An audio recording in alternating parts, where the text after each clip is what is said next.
Ma'asyiral muslimin yang dimuliakan Allah Subhanahu wa taala. Ketika kita membahas tentang Yaumul Qiyamah, maka di antara 82 nama yang tercantum dalam Al-Qur'an yang menamai sebuah peristiwa yang sangat besar yang disebut dengan Yaumul Qiyamah, salah satunya adalah Yaumuddin. Nama-nama kiamat kan banyak. Ada namanya Yaumul Jaza, ada Al-Qari'ah, ada Al-Haqqah, ada At-Tammah, dan begitu seterusnya. Sampai ulama menyebutnya sampai kepada 82 nama. Salah satunya adalah Yaumuddin. Dan banyaknya nama kepada sebuah peristiwa menunjukkan dahsyatnya peristiwa itu. Ulama menyebutnya bahwa Yaumul Qiyamah itu laha arkan, memiliki rukun-rukun, dan setiap satu di antara rukun-rukun Yaumul Qiyamah wajib diimani. Kalau tidak, maka kita akan jatuh kepada kekufuran. Pertama, rukun Yaumul Qiyamah artinya Yaumuddin adalah al-iman bil maut, beriman dengan kematian. Makanya Nabi SAW bersabda, "Idza mata ahadukum qamat qiyamatuh." Kalau salah seorang di antara kalian meninggal dunia, maka tegaklah kiamat kepadanya. Dan itu yang pasti. Kullu nafsin dha'iqatul maut. Setiap jiwa itu pasti mengalami kematian. Dan kematian ini menentukan nasib seseorang. Apakah dia termasuk penduduk sorga ataukah dia menjadi penduduk neraka?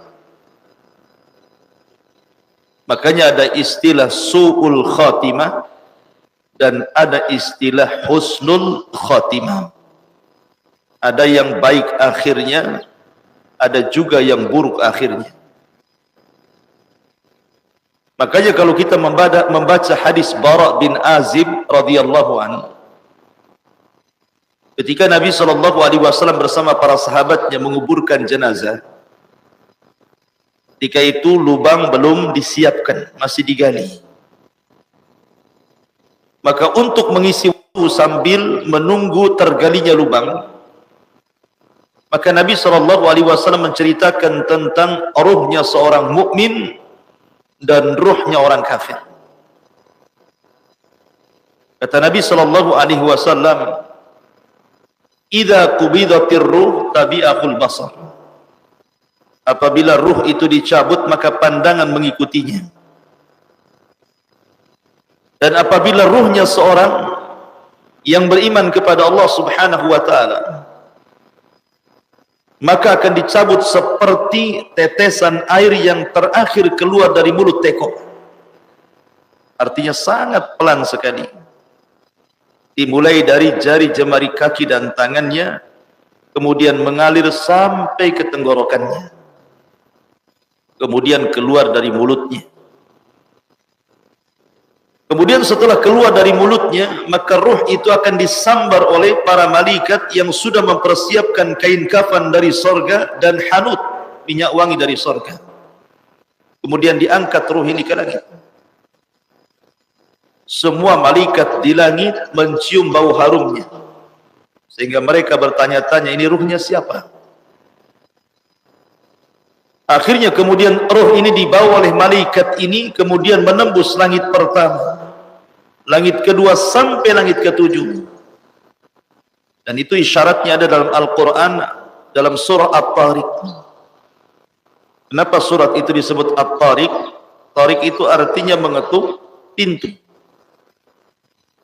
Dan pintu langit itu tidak sembarang diketuk dan tidak sembarang dibuka, kecuali dalam tempo-tempo tertentu, salah satunya ketika ruh seorang mukmin dilesatkan ke langit, maka disitulah salah satu pintu langit terbuka. Karena tidak sembarang pintu itu dibuka. Nabi SAW dalam peristiwa Isra Mi'raj saja, Jibril mengetuk pintunya. Kemudian ditanya, "Man an, siapa kamu?" Kata Jibril, "Saya Jibril." "Wa man ma'aka, dan siapa yang bersamamu?" Kata Jibril, "Muhammad." "Awa qad uhiya ilai?" Apa sudah diizinkan dia? Artinya kalau Nabi SAW saja diinterogasi dulu bahasa kitanya, baru bisa dibuka pintu itu. Tapi ruhnya seorang mukmin langsung dibukakan pintu langit. Pertama, kedua, ketiga, sampai ketujuh. Sampai kemudian dihadapkan di hadapan Allah. Dan Allah Subhanahu wa taala katakan, kembalikan ruhnya ke dalam jasadnya, letakkan catatannya fil illiyin, di tempat yang paling tinggi. Maka roh itu kemudian dikembalikan ke dalam jasadnya, sementara catatannya terus naik sampai diletakkan di surga.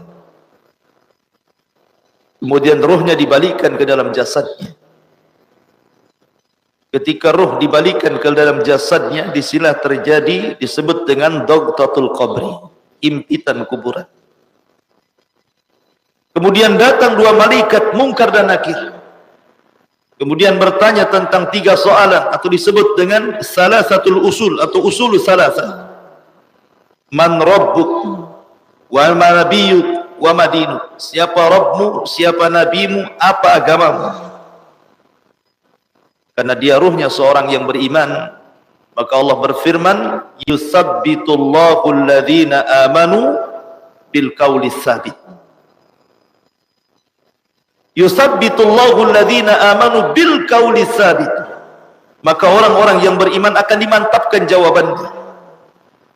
Dia akan mengatakan, Rabbi Allah, Rabbku Allah. Wa Muhammadun Nabi, dan Muhammad Nabiku. Wal Islamu dini, dan Islam agamaku. Makanya kita senantiasa mengucapkan raditu billahi rabba wa bil islami dina wa bi Muhammadin nabiyya wa rasula. Karena ini pertanyaan kuburan. Kita harus diingatkan dengan tiga perkara ini. Ketika dia benar menjawab, maka Allah Subhanahu wa taala berfirman, an sadaqa abdi, hambaku telah benar.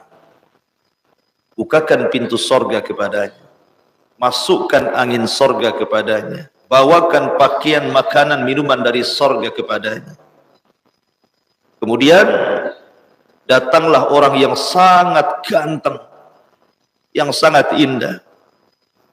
Kemudian mengajak bicara, ngobrol dalam kuburan itu, tanpa terasa kiamat hampir dibangkitkan. Kemudian dia bertanya, siapa kamu, baik sekali menemani diriku di tempat yang tidak ada siapapun kecuali diriku ini. Maka dia mengatakan, ana amaluka salih. Sayalah jelmaan amal soleh. Sayalah solatmu, sayalah zakatmu, sayalah silaturahimmu, sayalah zikirmu, sayalah birrul walidainmu, sayalah, dan begitu seterusnya. Maka kiamat dibangkitkan, dia pun mengatakan, ya Rabb, aqimis sa'ah, aqimis sa'ah. Ya Rabb, segerakan tegakkan kiamat, segerakan tegakkan kiamat, supaya aku bisa cepat kembali kepada rumah dan keluargaku di surga. Tetapi berbeda dengan ruhnya orang kafir. Ruhnya orang kafir dicabut seperti senjata yang melingkar, seperti cerulit yang dimasukkan ke dalam bulu-bulu kambing wol. Kemudian bulu itu disiram sehingga lengket dengan senjata itu. Kemudian dipaksa dengan cepat, kemudian dipaksa keluar dari bulu-bulu itu. Yang apa yang terjadi? Pasti akan merontokkan bulu-bulu itu. Itulah ruhnya orang kafir, diibaratkan sebuah senjata yang bengkok, dimasukkan ke dalam bulu wol, kemudian disiram. Antum tahu kambing wol itu bulu-bulunya kan banyak gitu ya. Maka dia akan mengalami sakit yang luar biasa, karena ruhnya tidak tercabut secara beraturan. Apalagi kemudian ada bisikan di telinganya, ukhruji ya ayyatuhan nafsil khabithah ila sakhatim minallahi wa ghadabi. Wahai ruh yang buruk, keluar kamu kepada kemurkaan dan kemarahan Allah Azza wa Jalla. Tentu ruh ini tidak mau keluar, tapi tetap dicabut oleh malakul maut. Kemudian diletakkan di kain kafan yang diambil dari neraka dengan bau busuk yang luar biasa. Kemudian setelah itu dinaikkan ke langit, tidak ada satupun malaikat kecuali mencelanya, karena bau busuk yang mengganggu mereka. Karena malaikat tidak suka dengan bau busuk. Makanya kenapa Nabi SAW melarang tidak boleh orang masuk masjid yang mulutnya bau bawang. Kenapa? Fa innal malaikata yata'adza kama yata'adza banu Adam. Karena malaikat tersakiti dengan bau itu sebagaimana Bani Adam tersakiti. Malaikat tidak suka bau-bau yang busuk. Makanya malaikat mencela, ini ruhnya siapa? Oh seperti ini gitu ya. Ketika kemudian malaikat ini yang membawa sampai ke langit pertama, mengetuk pintunya, malaikat penjaga pintu langit tidak membukakan pintunya sama sekali. Makanya Allah Subhanahu wa taala isyaratkan dalam Al-Qur'an, la tufattahu lahu abwabus sama wa la yadkhuluna al-jannah hatta yalijal jamalu fi samil khiyat. Orang-orang seperti ini tidak akan dibukakan pintu langit dan tidak akan dimasukkan sorga sampai ada cerita unta masuk ke liang jarum. Mana ada unta masuk ke liang jarum? Berapalah liang jarum itu? Dan berapa besar unta itu? Maka ruh itu dikatakan oleh Allah, letakkan catatannya di tempat yang paling rendah di dasar bumi, fi sijjin. Lemparkan ruh ke dalam jasadnya, tidak diantar, dilemparkan dari atas. Kemudian ruh itu melayang-layang sampai ketika masuk ke dalam jasadnya, diibaratkan orang jatuh dari ketinggian. Gimana rasanya? Orang jatuh dari ketinggian, jangan lagi cerita dari langit. Dari masjid ini 5 meter saja antum terjun payung ke sini, itu bisa merasakan tuh sakitnya seperti apa. Di saat itu terjadi himpitan kubur, datang 2 malaikat Munkar dan Nakir mengejutkan dirinya, kemudian membentaknya, man rabbuka wa man nabiyyuka wa ma dinuka. Karena dia tidak paham jawabannya, dia hanya mengatakan ha la adri aqulu kama qala an-nas wa fa'altu kama fa'alan nas. Aku tidak tahu, aku hanya mengatakan yang didengar manusia mengucapkannya, ataupun aku melakukan apa yang aku lihat manusia melakukannya. Maka malaikat akan memukul-mukul dengan gadanya, yang kalau gada itu diletakkan di gunung Uhud, kata Rasul, hancur gunung Uhud itu dengan sekali pukulan.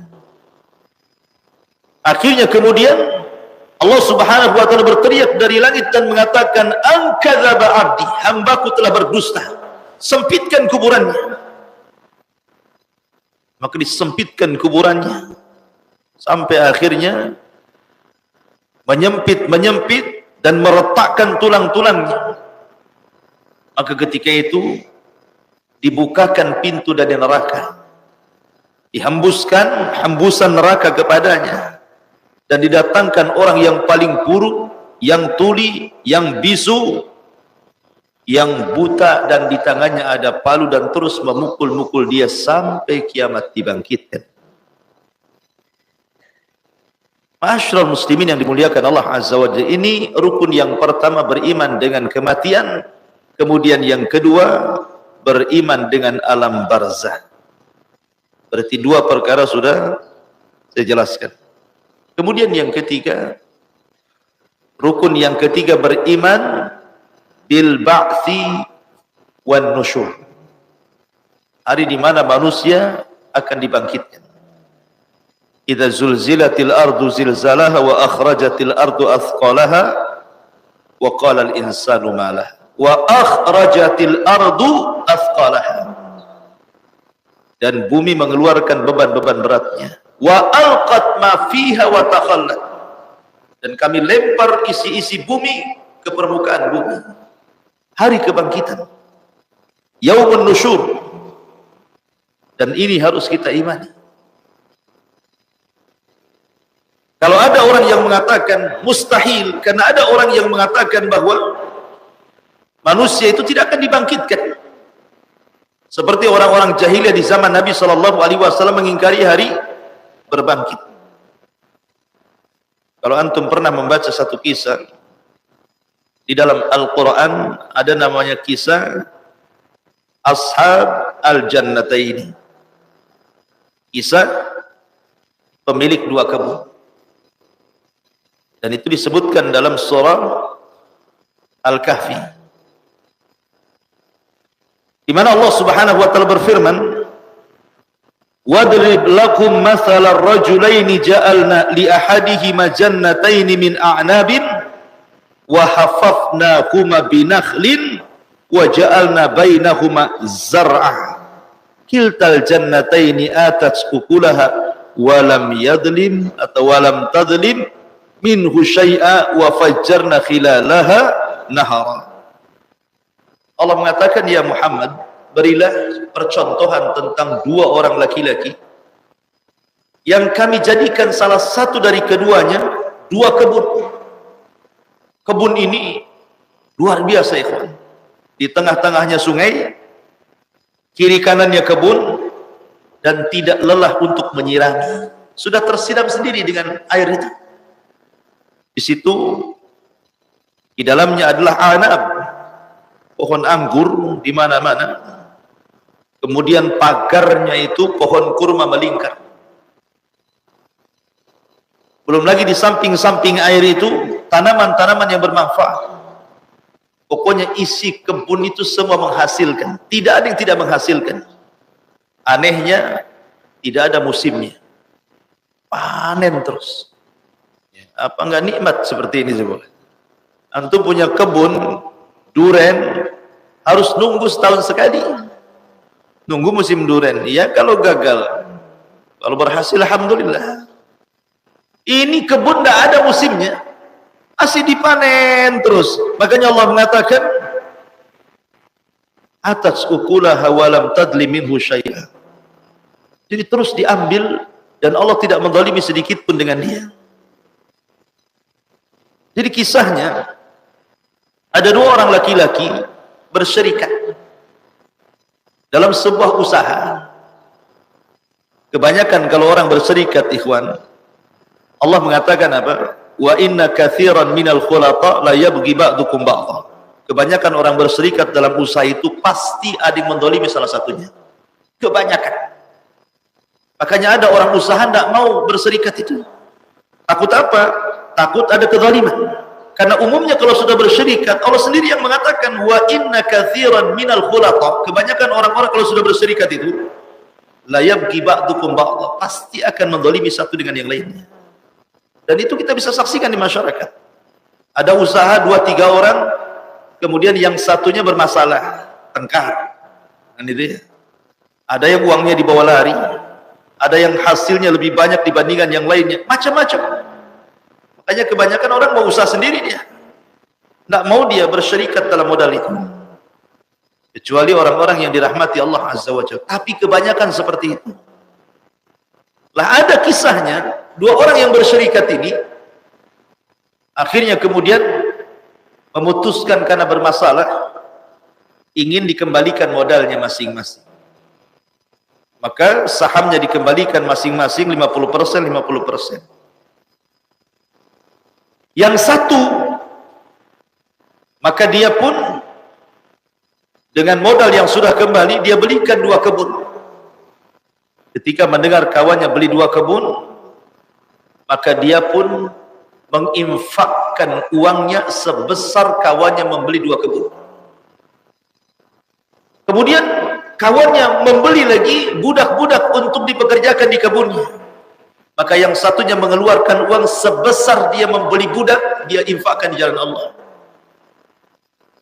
Kemudian yang satunya membeli pakaian-pakaian yang indah, rumah yang megah, maka dia pun menginfakkan sebesar dia membeli pakaian dan rumah yang megah.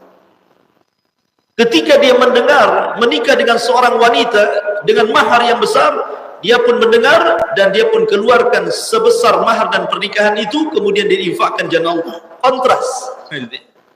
Yang satunya dibelanjakan semua untuk dunia, yang satunya dibelanjakan semua untuk akhirat. Dua orang yang berbeda.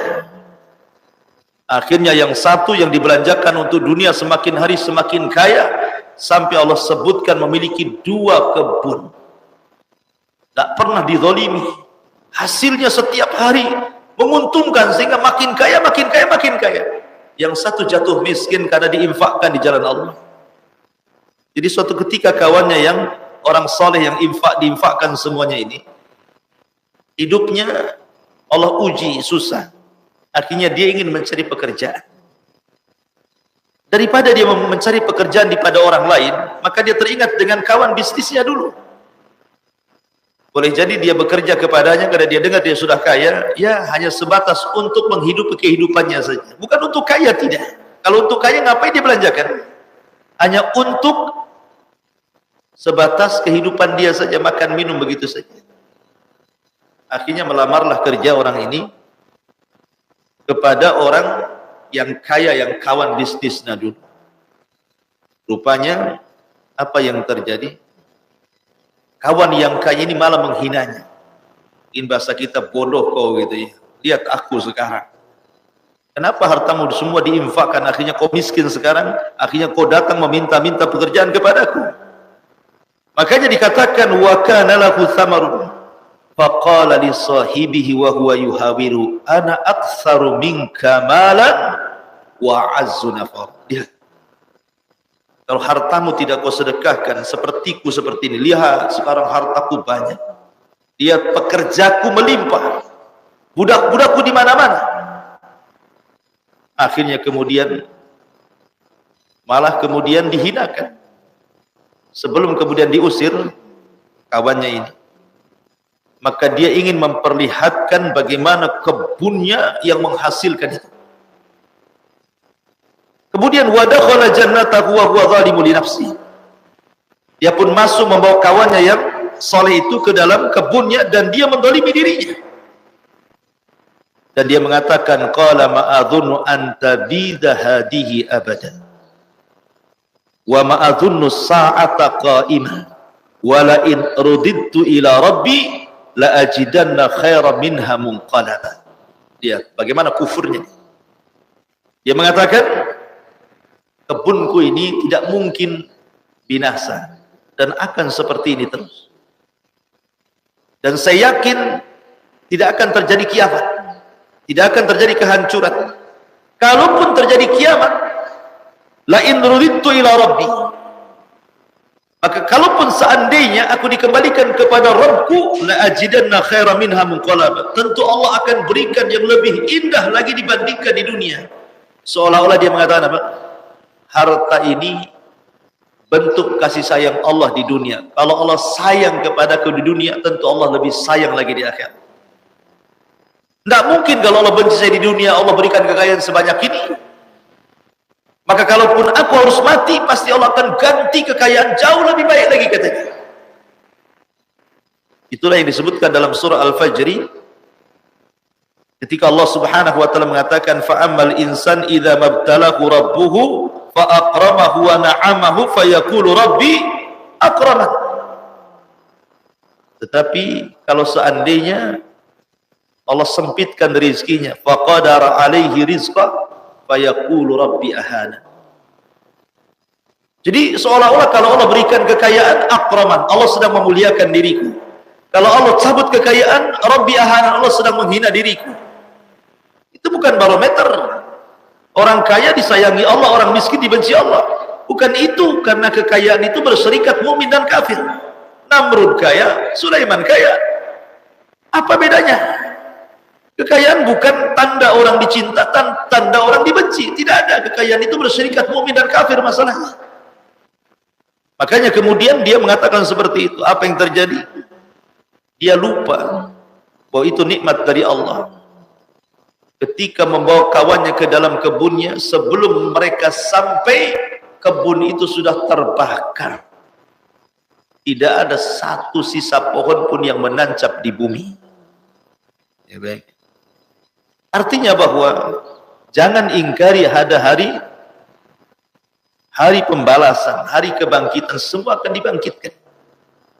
Orang ini tidak yakin dengan hari kebangkitan dan mengatakan kalaupun ada kebangkitan tentu aku dibangkitkan lebih kaya lagi. Kan kurang ajar ngomong begini kan.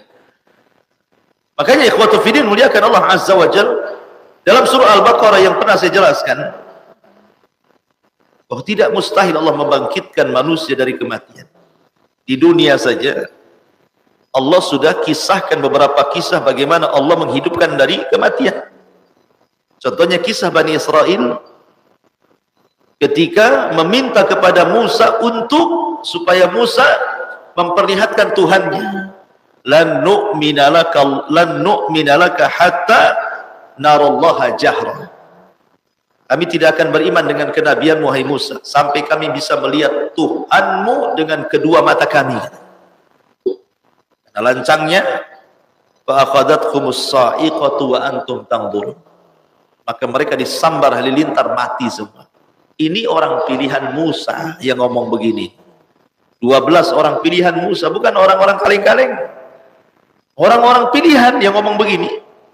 Sebentar di sisi lain Bani Israel sedang menyembah patungnya Samiri, yang jahil-jahilnya. Ini yang cerdas-cerdasnya juga ngomong pula seperti itu. Bani Israel itu enggak, orang pintarnya enggak ada orang jahilnya sama.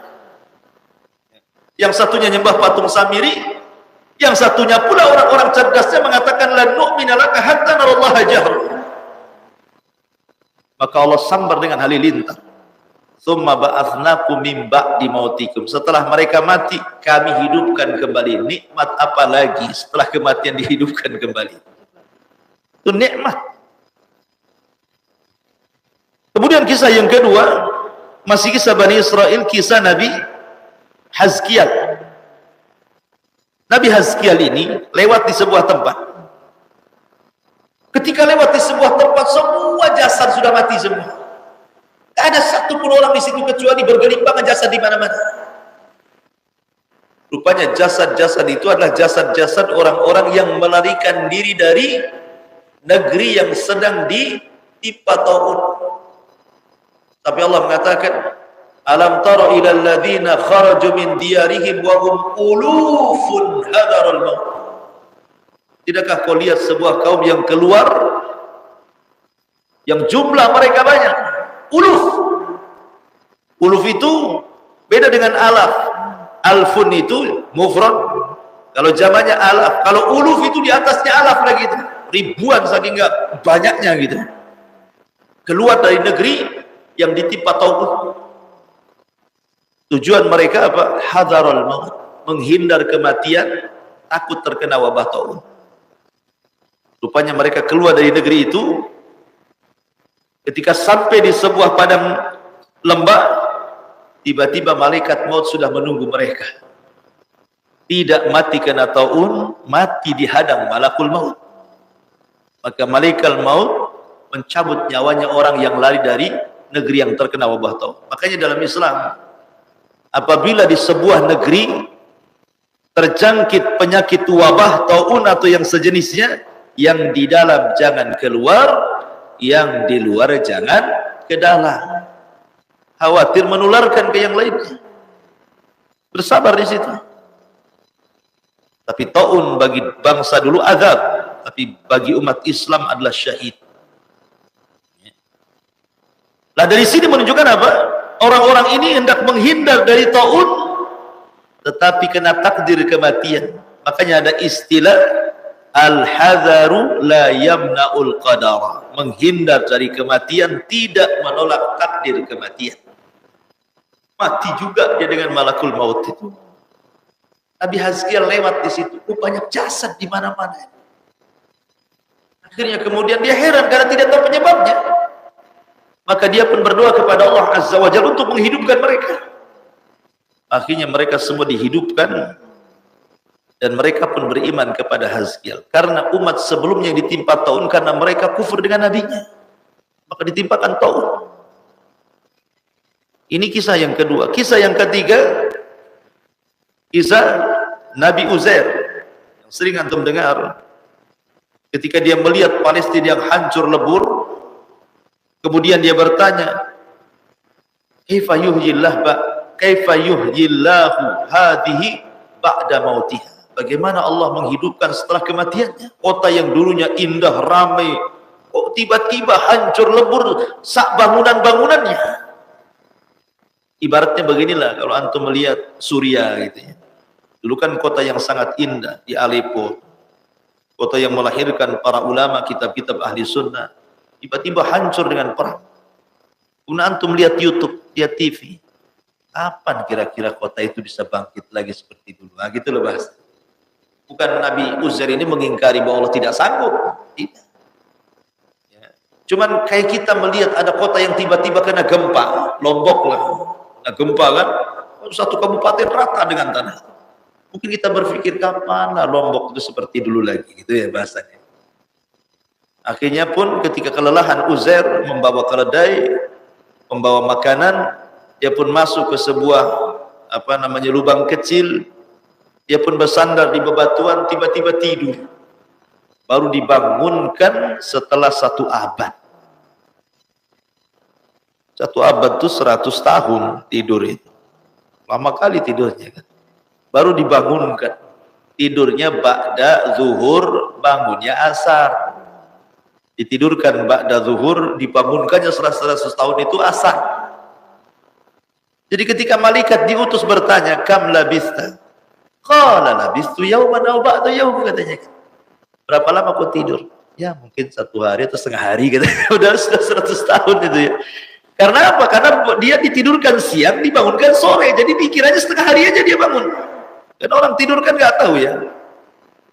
Kadang-kadang orang tidur itu mimpi jelek gitu ya. Mimpi dalam mimpinya di mobilnya hilang kan, rumahnya kebakaran gitu ya. Atau dibangunkan, alhamdulillah. Padahal baru 10 menit tuh. Mimpinya tuh kayak berepisode-episode tuh. Masyarakat muslimin yang dimuliakan Allah Azza. Intinya bahwa Nabi Uzair dibangunkan setelah 100 tahun. Anehnya, di sini keanehannya. Makanan yang dibawa lam yatasannah, tidak berubah. Padahal makanan, adonan roti, kita aja membuat anak nasi. 2 hari gak dimakan nasi itu sudah basi. Kalau sebulan udah hancur. Ini 100 tahun roti itu nggak ada apa-apa. Roti asirnya, minumannya nggak berubah sama sekali. Kan heran tuh. Tetapi masalahnya bukan di situ. Masalahnya keledainya hilang. Kemudian yang ada belulang, tulang belulang-belulangnya saja. Ya tidak mungkin hidup lah keledai. Apalagi keledai itu diikat. Kalau tidak diikat mungkin dia bisa pergi cari makan. Ini diikat mau makan dari mana? 100 tahun lagi matilah. Sehingga hanya tulang-tulangnya saja jadinya. Tapi Allah ingin menunjukkan kepada Uzair sebagaimana Allah tidak mustahil membangun kota itu. Maka Allah contohkan. Tiba-tiba keledai itu terangkai sendiri tulangnya. Tulangnya terangkai sendiri, mulai dari kaki, badan, kemudian sampai kepala, ekor, tulangnya habis terangkai tulangnya.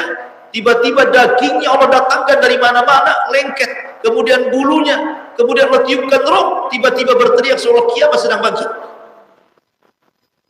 Di sini Allah ingin membuktikan kepada Uzair, innallaha ala kulli syai'in qadir. Allah atas segala sesuatu mampu. Sebagaimana Allah sanggup menghidupkan keledai dari kematiannya, tidak mustahil Allah mampu menghidupkan kota setelah kematiannya. Maka ketika Uzair melihat kota aneh, kemarin saya lihat hancur kota ini. Kota ada bekas-bekas hancurnya, sudah ramai lagi, banyak orang lagi, bangunannya banyak lagi. Itulah Allah ala kulli syai'in qadir, mampu menghidupkan setelah kematian.